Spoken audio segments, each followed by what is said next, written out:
A Saskatoon teen who lit her classmate on fire back before the courts. Family, students, and teachers recall the horror of that day. Saskatoon to lose its tree canopy, the disease that's costing the city in cash and beauty. And wrestling to find thieves. What was stolen during a pro tour making its way through Saskatchewan.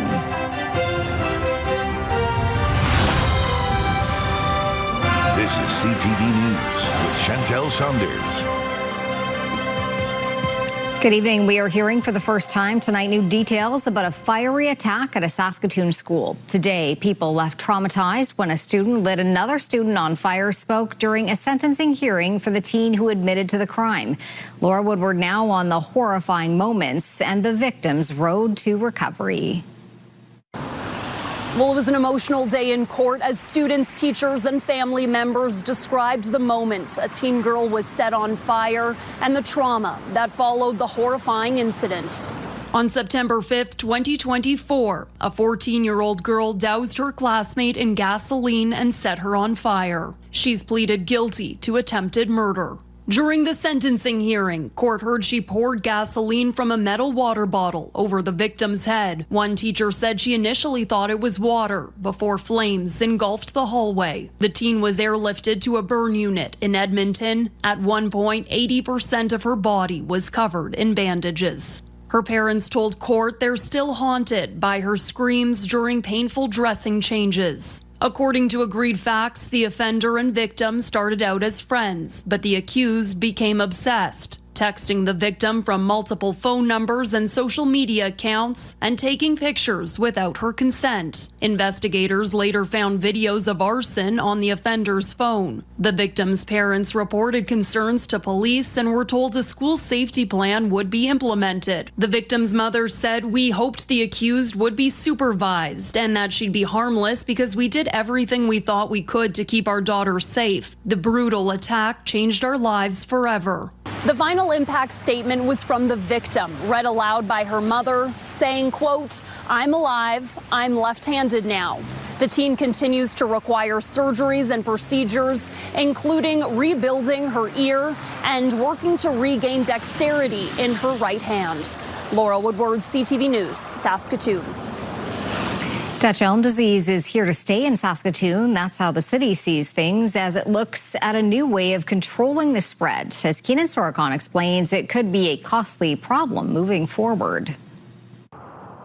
It's now a matter of when, not if, Saskatoon's elm trees will be decimated. After decades of going without a case, Dutch elm disease has taken hold across the city. And DED is considered likely to be endemic, meaning complete prevention is no longer feasible. Starting in 2015 with its first case, Dutch elm has spread to many neighborhoods and steadily rose to 41 cases last year. The city expects that number to rise significantly this year, and the switch from prevention to managing the disease is on. Mature elms form a major component of Saskatoon's urban canopy, placing long-term neighborhood aesthetics, shade, and environmental benefits at significant risk. Saskatoon has roughly 100,000 elms throughout the city. Renderings from the city show what Woodlawn Cemetery and Spadina Crescent could look like in the coming years. To try to slow down their destruction, the city is hoping to avoid what's projected to happen in Winnipeg, where 7,000 trees were removed in 2024 and 18% per year of all elms could be lost without any action. Staff here have a goal of losing 2% or about 550 trees per year. Once the beetle and the disease are here, it is very difficult to manage and completely eradicate. But to accomplish that, more money is needed. Council approved adding $1.5 million to manage Dutch elm this budget cycle, but reserves will be depleted soon if contributions don't increase, and it could become a noticeable portion of property tax increases. This has tax implications, so it's incumbent on the city administration to convince our citizens that any tax increase in this regard are justified. With Saskatoon's view from above in for a significant change, this fungus spreading across Saskatoon could become a nightmare on Elm Street. Keenan Sorokon, CTV News, Saskatoon. The city is touting its end-of-year budget, which was nearly balanced thanks to a big increase from utilities. The city says nearly $19 million in utility surpluses helped keep the budget's deficit to less than $200,000. Utilities have seen a number of increases in recent years. The city moved curbside pickups from property taxes to its own utility 2 years ago. Electricity rates rose by nearly 4% this year, and water and wastewater utilities rose by more than 5% last year and will go up another 5% this year and next. Overall, the city says the surplus could reduce future borrowing or rate increase requirements. Areas with a number of seniors residents in Saskatoon might see some additional snow removal. The city will look at increasing snow removal near high-density areas close to seniors' complexes as large piles of snow or windrows limit accessibility and parking for ambulances. Councillor Bev Dubois says residents in her area have been calling for help to see access transit vehicles and first responders get around more easily, especially after big snowfalls. But a request to lower the speed limit on Armistice Way, where a collection of seniors residents are located, was denied. I think I was given some really good advice when I started this job, and it was that we can't make exceptions. We're making policy for a city. We try and limit the resources and give council a good indication to get further direction. Administration will report back on what enhanced snow removal for specific areas will mean for the city before any decision is made.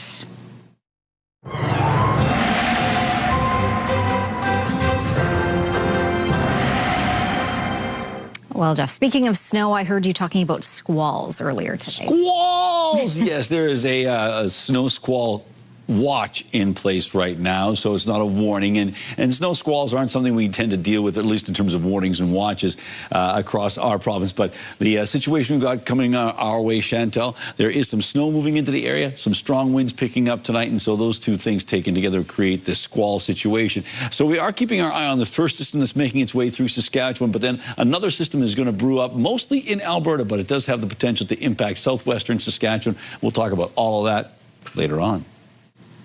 A professional wrestler is hoping sentimental items will be recovered after an early morning break-in in Lloydminster yesterday. Stacey Hine with those details.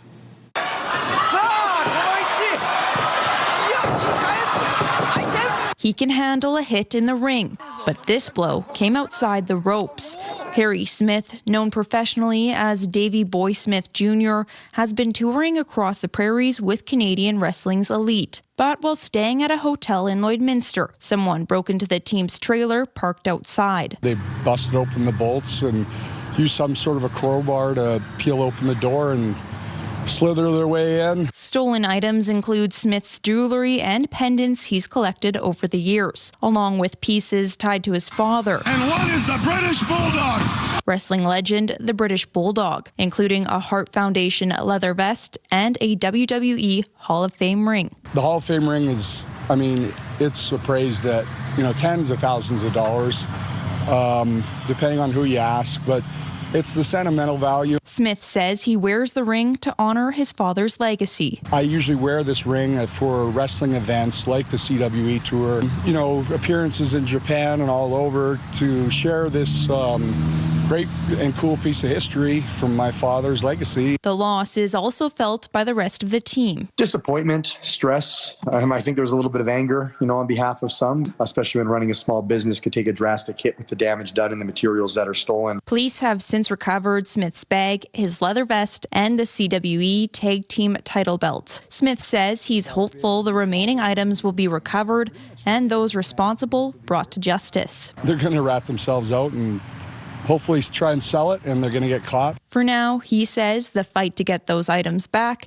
is far from over. Stacey Hine, CTV News, Saskatoon. A doctor with ties to Saskatchewan and Ontario is no longer able to practice medicine in either province after being charged with dozens of offenses related to sexual assault and child exploitation. David Edward Uipoon, seen here, was interviewed by CTV News during the pandemic, trying to help reunite families. He worked as a public health officer in northern Saskatchewan. He also practiced in Ontario. In November and December of last year, he was arrested in Toronto and charged with more than 40 offenses, which included sexual assault, overcoming resistance by administering a drug, voyeurism for sexual purpose, as well as making child sexual abuse and exploitation material. As a result, his license to practice medicine has been suspended in both Saskatchewan and Ontario. He is expected to appear in court tomorrow in Ontario. 2 women are facing charges following a traffic stop overnight. This is what was seized by the crime reduction team after a vehicle was pulled over near 33rd Street West and Nault Road at about 1:30 this morning. More than 5,000 grams of meth, a gram of crack cocaine, cell phones, scales, and $600 in cash. The women, aged 48 and 49, are charged with drug trafficking offenses and having the proceeds of crime. As Saskatchewan grapples with an overdose crisis, experts gather to find ways to combat the problem. As Damien Smith reports, they're seeing an increase in the number of people struggling, and they're coming from all walks of life. And we're just carrying on my mom's legacy. For the past 11 years, Melanie Brown has been in stable recovery from an eating disorder with drug and alcohol challenges. As the Chief Administrative Officer of Prairie Sky Recovery Center, she's continuing the work her mother started at the facility in 2008. She's seen an increase in treatment for customers with alcohol and substance use. The trades, the farming community, oil and gas, they have huge pressures in their workplaces. And I think that's become apparent that that's a cause for addiction. Brown is one of many social workers at the Saskatchewan Recovery Summit, looking to improve treatment for addiction and recovery in alcohol, methamphetamine, and opioids. Even though it's not rising, alcohol is, and the consequence of alcohol use, still kill more people today than opioids do. On February 10th, the government of Saskatchewan pledged to use $863,000 to support sober living. It's part of their mental health and addictions commitment to provide 500 treatment spaces by 2028. The substances are so much more harmful to these individuals. The average 28-day program isn't going to work any longer. So the treatment spaces that we have available are really tailored to the individual. Online gambling continues to be an issue in Canada, especially with young adults. According to the Canadian Centre on Substance Use and Addiction, just under 1 in 4 young adults experience harm with online gambling. There's a threshold where if you gamble over a certain percentage of your income, that you're likely to have social harms. We're seeing a lot of gambling clients. Pornography is very accessible. All of these things now that they can come right to your phone. For recovery, Brown recommends prioritizing community and staying as far away as possible from self-isolation. The cure to addiction is connection. So if people are isolated and they're feeling alone, they're going to be struggling with addiction a lot more. Damien Smith, CTV News, Regina. Some travelers are back on Saskatchewan soil after tensions in Mexico briefly disrupted vacation plans. Civil unrest in the popular tourist destination of Puerto Vallarta led to flight cancellations earlier this week.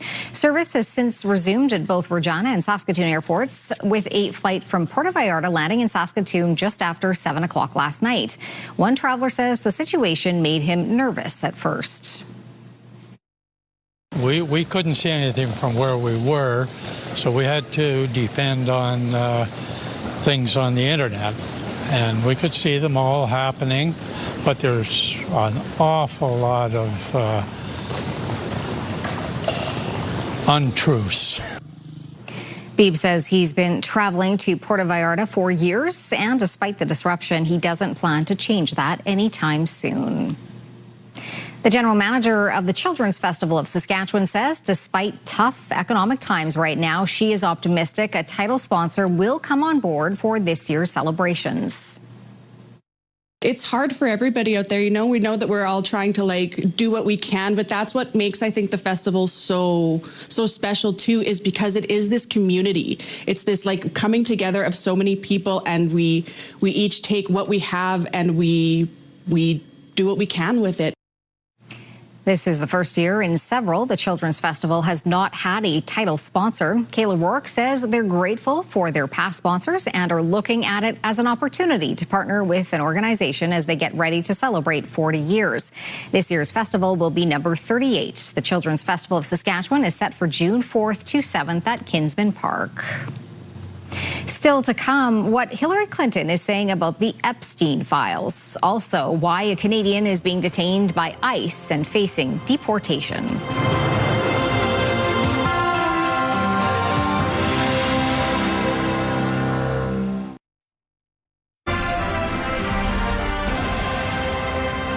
You're watching CTV News live from downtown Saskatoon. Thanks for staying with us tonight. A Canadian man is providing a look at what life is like inside a U.S. immigration detention center where he has been held in custody for months. His family is fighting for his release and says the public isn't being told the truth about what kind of people ICE is taking into custody. CTV's Andrew Johnson reports. Right now, the South Texas ICE Processing Center is home for Canadian Curtis Wright. None of it's been enjoyable. The separation from my family has been miserable. The 39-year-old father of 3 has been separated from his children and his fiancée for close to 4 months, an ordeal his family members describe as devastating. Our whole world has been flipped upside down. Like, I had this perfect life with this amazing man, and then all of a sudden he's just gone. I really do have a hard time sleeping because it just keeps going over in my mind over and over again. Wright is a U.S. permanent resident. He was born in Edmonton, went on to earn a business degree, and works in oil and gas. He has been living in federal custody for close to 4 months after being flagged at the airport returning from a business trip in Mexico. The issue, say Wright's parents, who spend their summers in British Columbia, a minor drug possession conviction when Curtis was in high school. And they went into the computer and found a misdemeanor that he had been charged with 22 years ago. CTV News has reached out to the U.S. Department of Homeland Security for comment. We did not receive a response by our deadline. Since November, the family describes never-ending delays while Wright navigates conditions he calls abysmal. The food is horrendous. It's something I don't think my dog would take a second sniff at. I don't drink water from here without boiling it first. So it's finding ways to not stay sick. Going without for 2 days on one bottle of water and a frozen waffle, having to sleep on a floor with no sleeping bags. They call it the ice box. Wright's family believes poor treatment is intentional. The worse they make it, the more likely they're going to say, well, if I have to stay in here and fight this for 90 more days, or I can self-deport and get out of here, well, I'm going to self-deport and get out of here.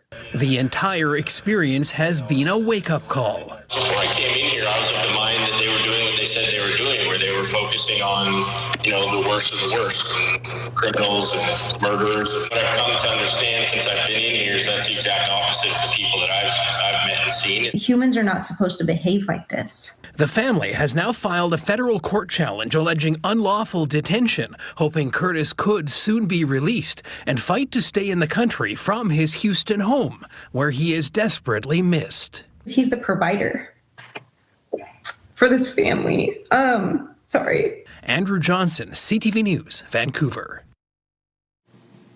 Prime Minister Mark Carney flew to India today, kicking off a trade mission that continues on to Australia and Japan. Ahead of the trip, federal officials appeared to downplay the ongoing threat of foreign interference and transnational repression from India.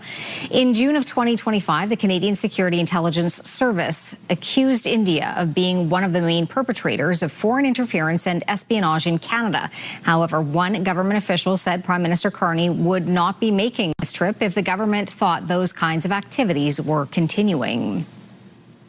Dueling speeches today from 2 key political figures. Conservative leader Pierre Poilievre shared his vision for Canada-U.S. relations and took aim at U.S. President Trump, while Dominic LeBlanc, who is leading trade negotiations, gave a rare update on talks. CTV's Michael Couture reports. What President Trump says about Canada is wrong. It's the strongest language Pierre Poilievre has used against the U.S. president to date. In a speech to the Economic Club of Canada, the Conservative leader laid out how he would deal with the American administration if he was leading Canada.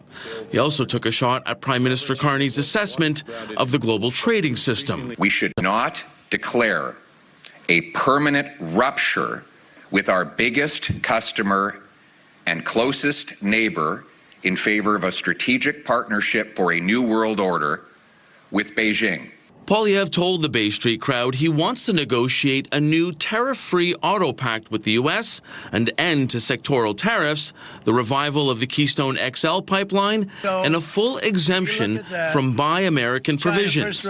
He also proposed an all-party CUSMA working group of parliamentarians to help the government in the review of the trilateral trade agreement. I think that Canadians are expecting on this an existential issue for many Canadians, a signal from the opposition leader that he has some solutions. While Poilievre was offering his remedies for the issues with our ally, the minister responsible for trade with the U.S. was giving his own update on negotiations and setting expectations for hard-hit industries like steel, aluminum, lumber, and autos. But those will be bilateral arrangements. Sort of adjacent to would be the bureaucratic phrase, the trilateral trade agreement. Now, President Trump has openly spoken about walking away from CUSMA completely. However, some trade experts warn replacing it with bilateral agreements could be difficult. Particularly given the ways in which some of the key sectors in question in the agreement are so integrated between the three that it would be very challenging to divvy up into separate understandings. While Poilievre has proposed a cross-partisan team to help renegotiate CUSMA, it's unclear if the government will accept that help. Meantime, Minister LeBlanc confirms he will be meeting with U.S. Trade Representative Jameson Greer in D.C. next week. Mike Lecouteur, CTV News, Ottawa. In an unprecedented move, a former presidential couple, Bill and Hillary Clinton, testified under subpoena in the Jeffrey Epstein probe. Hillary Clinton has long been a target for the Republicans. In her opening statement, she accused the Republican-led committee of partisan political theater, a distraction from President Donald Trump. With more, here is Joy Malbon in Washington. The Democratic power couple, the Clintons, forced to appear before lawmakers investigating Jeffrey Epstein's crimes. Under subpoena, Hillary Clinton behind closed doors, answering questions about the convicted sex offender, a man she says she never met. I had no idea about their criminal activities, Clinton testified. I do not recall ever encountering Mr. Epstein. I never flew on his plane or visited his island homes or offices. We're not accusing Hillary Clinton of wrongdoing. We know that Jeffrey Epstein said many times in emails that he was the first person to raise money for the Clinton initiative. Former President Bill Clinton also denies any wrongdoing, appearing in multiple photos in the Epstein files. He flew on Epstein's plane at least 16 times, socializing and doing business with Epstein, who donated to the Clinton Foundation, along with his accomplice, Ghislaine Maxwell. A person who actually appears more times in the files than the former president, who we want to speak with, is President Donald Trump. This, as new reporting suggests, documents are missing from the Epstein files. They include FBI interviews with a woman who claims she was forced into a sex act with Donald Trump when she was just 13. She also accused Epstein of assaulting her. The president has forcefully denied any misconduct. I have nothing to do with Jeffrey Epstein. I threw him out of my club many years ago. Democrats hope by calling up the former presidential couple, the Clintons, it could pressure President Trump to eventually testify. Tomorrow, we hear from Bill Clinton. Joy Malbon, CTV News, Washington.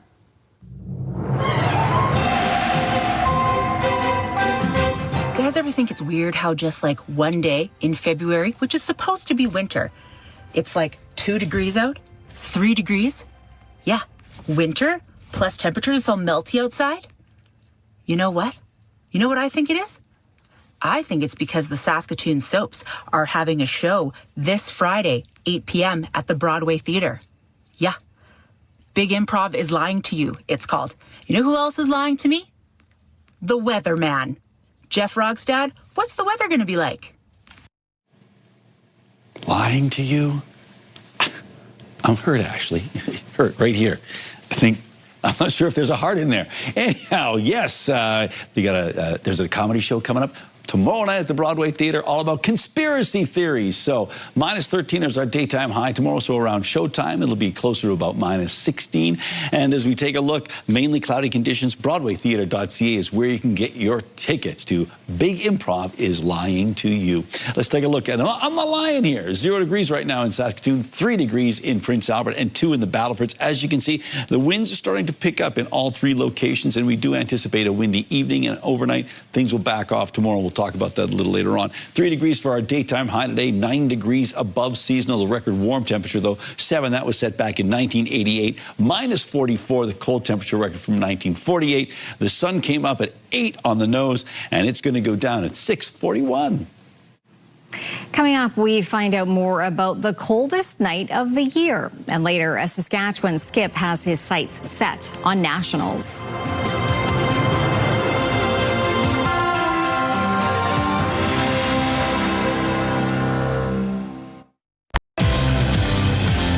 Snow-A-Rama is back. Friday on Your Morning, the organizers of the Yorkton-based Snowmobile Rally tell us what's in store for this year and where all that money goes.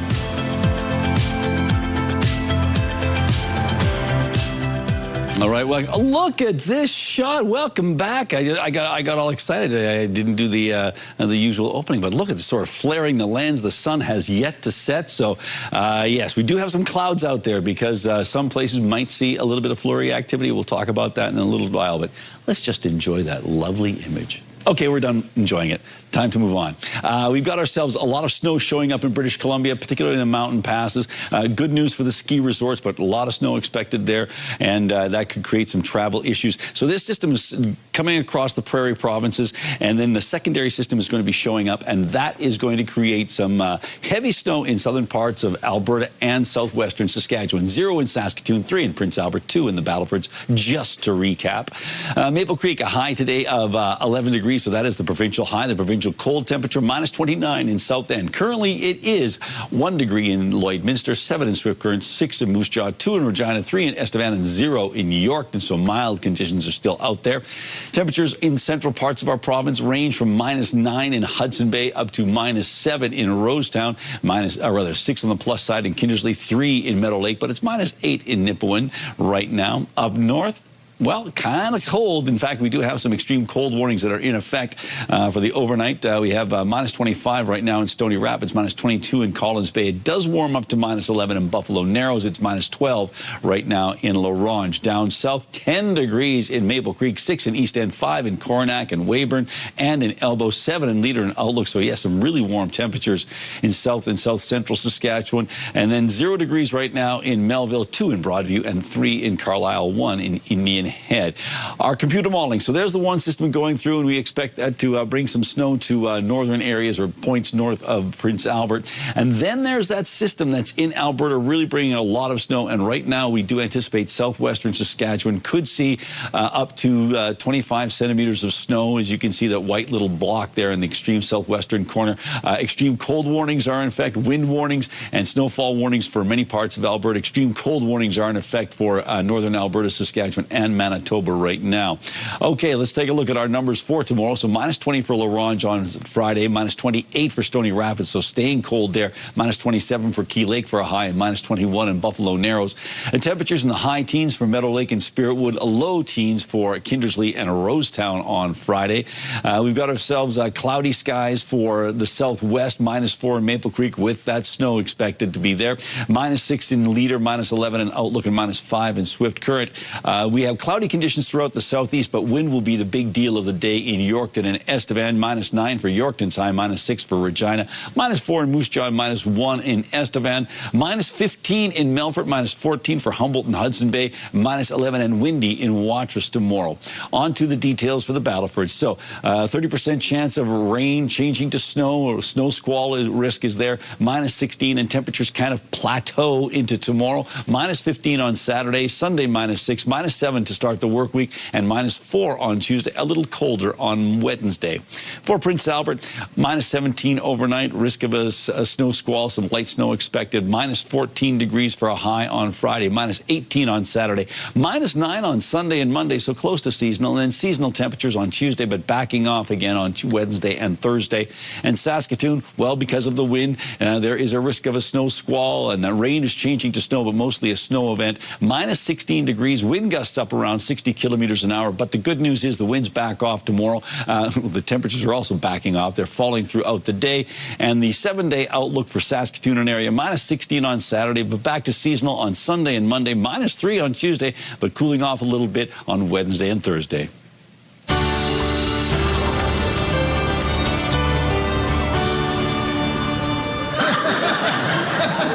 What's really at Area 51? Was the moon landing faked? Are conspiracy theories theoretical? Find out tomorrow night as Saskatoon Soap's Improv Comedy presents Big Improv is Lying to You. Friday, 8 o'clock at the Broadway Theatre.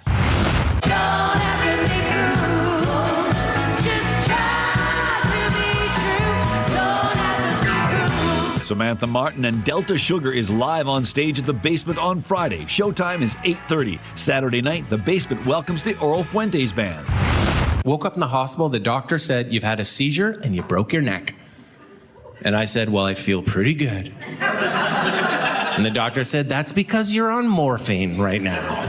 And I said, oh, so seizures are good. Stand-up comic John Doerr is bringing the funny to Art Bar on Friday night for 2 shows, 7 and 9 o'clock. I tell myself I'm a lucky man. Friday night, Daryl Anderson kicks off a 2-night stand at Bud's on Broadway. Both shows start at 10 o'clock. I know what they say about this. Some people. All the people I know. Then you're listening to the wrong people. The ensemble drama The Boat is the current offering in the Live 5 Independent Professional Theater Series. This timely play runs until March 8th at the Refinery. People always ask me, dude, they're like, what's it like to live in a van? If you want to know, go into any room in your house, shut the door. Comedian Alex McKenzie brings his Never Been Better tour to the Broadway Theatre on Saturday night. Same broke heart, reservation blues. Country artist William Prince will be performing Saturday evening at TCU Place.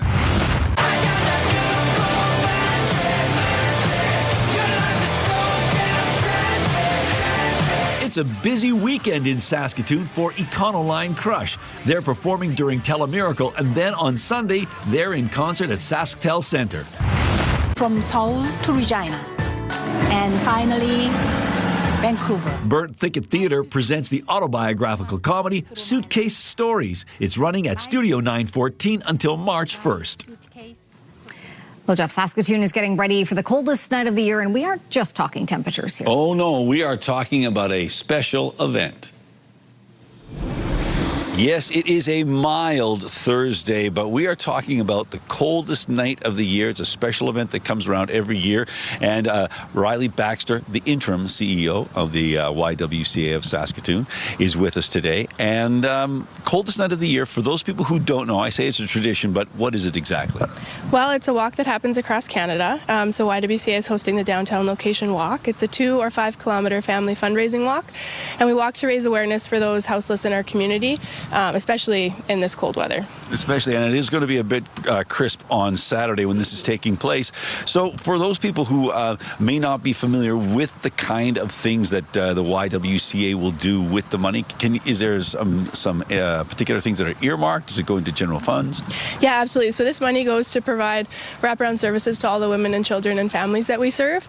So we currently have about 130 women and children residing with us that receive all services that we have at the YWCA, and so these funds are specifically earmarked to go and support that. All right, so the coldest night of the year is coming up very quickly. How do people get involved? Can they just show up on the day, or is it better to pre-register? Absolutely. So the walk's this Saturday. We're starting at 4 p.m. from the YWCA. Pre-register, there will be a hot meal served at the end, so for numbers, but it's not too late to register. It's not too late to fundraise. If you want to donate, we can go to the website at ywcasaskatoon.com. All right, and exactly that. You can go to the website, you can click on something if you can't be here in person, or if you want to donate, you can certainly do it that way. So thank you so much, and we're looking forward to the coldest night of the year. Absolutely. I think it's going to be a cold one. Yes, it is.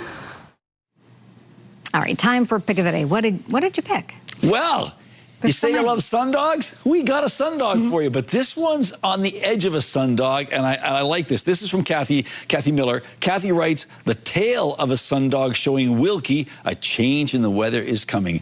And we like this a lot, and I was talking to one of our colleagues upstairs, Jeb Runquist, and Jeb was saying, this kind of has like a Fortress of Solitude look, so very sort of Superman kind of thing. And you know what? I agree. Jebediah, that was a very good description there. Now, moving on to this one from Arden. Arden says, the grid road west of Birkdale is now a one-way grid, and the driver decides which way. So, yeah, you've only got one car can go through there. So there you go, or truck, vehicle.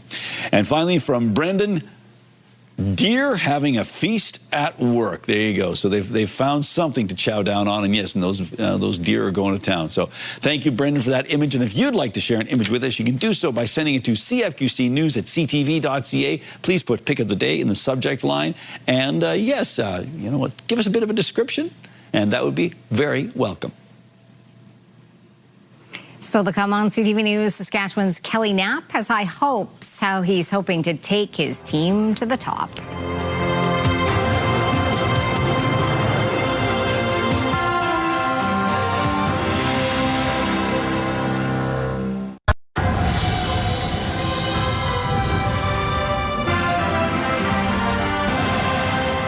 3 years ago, Kelly Knapp won his first provincial curling championship as a skip.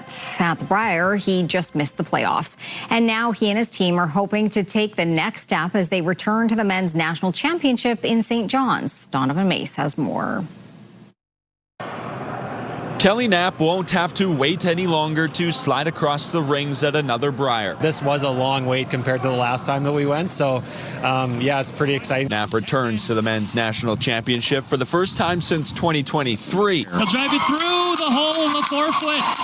Kelly Knapp is going to steal, and he is your 2026 provincial champion. After defeating the defending provincial champion Rylan Kleider in last month's SaskTel Tankard. The game is feeling great, so there's going to be a lot of good teams there, and you can't control the outcome when you're there, but you can control what you do and how well you're throwing and communicating and managing rocks. 3 years ago, Team Knapp finished fourth in their pool, just missing the playoffs. Third Brennan Jones is making his third Brier appearance. We're a little bit more experienced, maybe not as experienced as a few other players and teams, but we kind of have a good idea of what to expect. Rookie lead Matt Ring says he will be reliant on his teammates to get him through the wave of a national championship. They said take in the moment, but don't let it take over you. But having the guys out there just cool, calm, collected helps too. But the team feels they have just enough experience to make some noise and climb into that playoff picture. There's going to be some losses along the way, but as long as you can do well against the teams that you know you should beat. We all just have a lot of confidence in our game, and I think we're going to be playing really well under pressure. The Brier begins Friday night in St. John's, with Team Knapp opening their tournament Saturday against the now Olympic champion Brad Jacobs and Team Canada. Donovan May, CTV News, Regina. When we come back, a Saskatchewan Fire Department dealt a major blow, and later the final push to Telemiracle 50.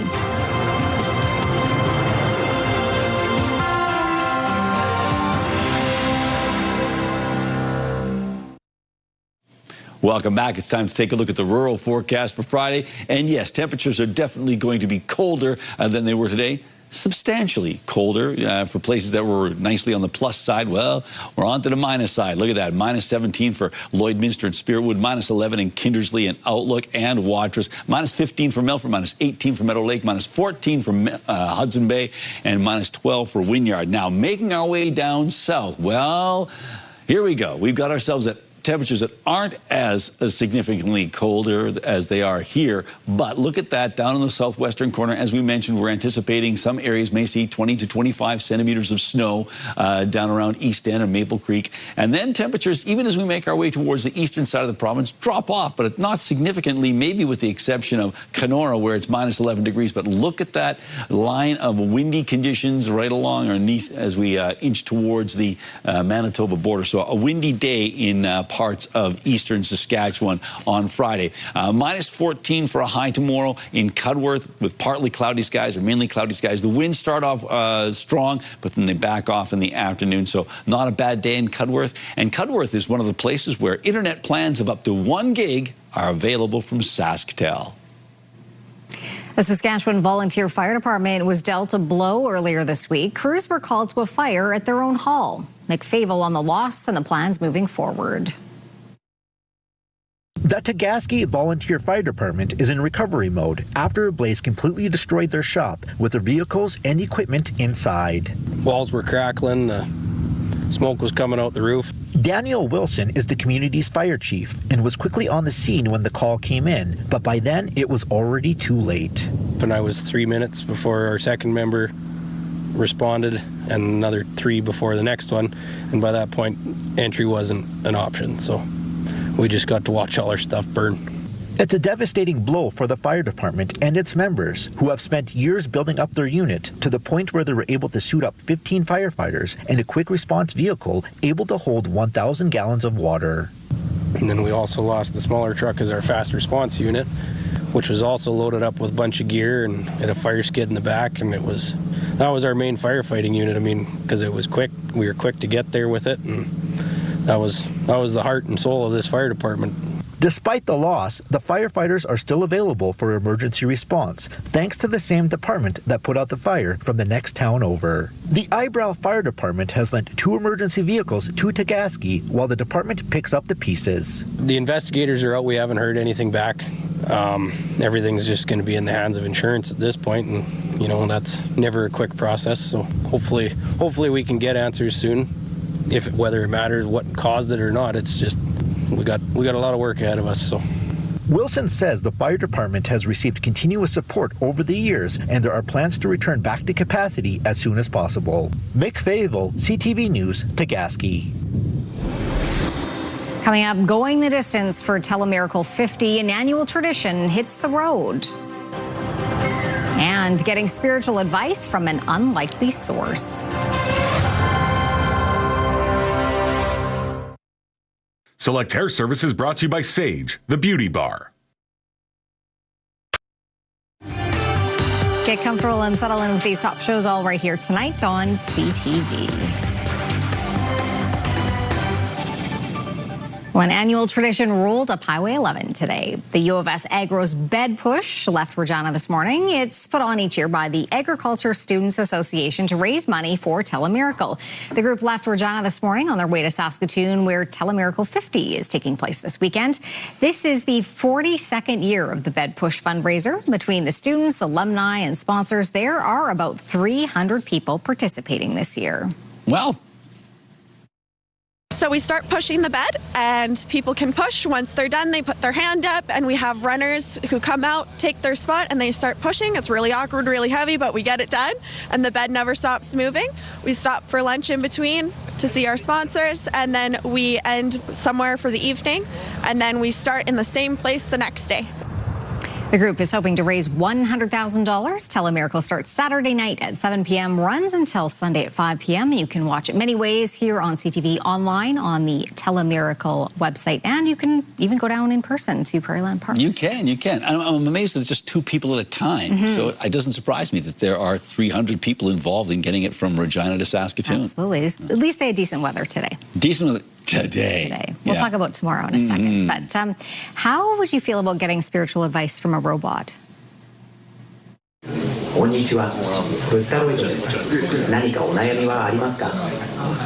This robot monk was created and unveiled by Japanese researchers. It's known as Budheroid and can answer sensitive questions that people may feel hesitant to share with other humans.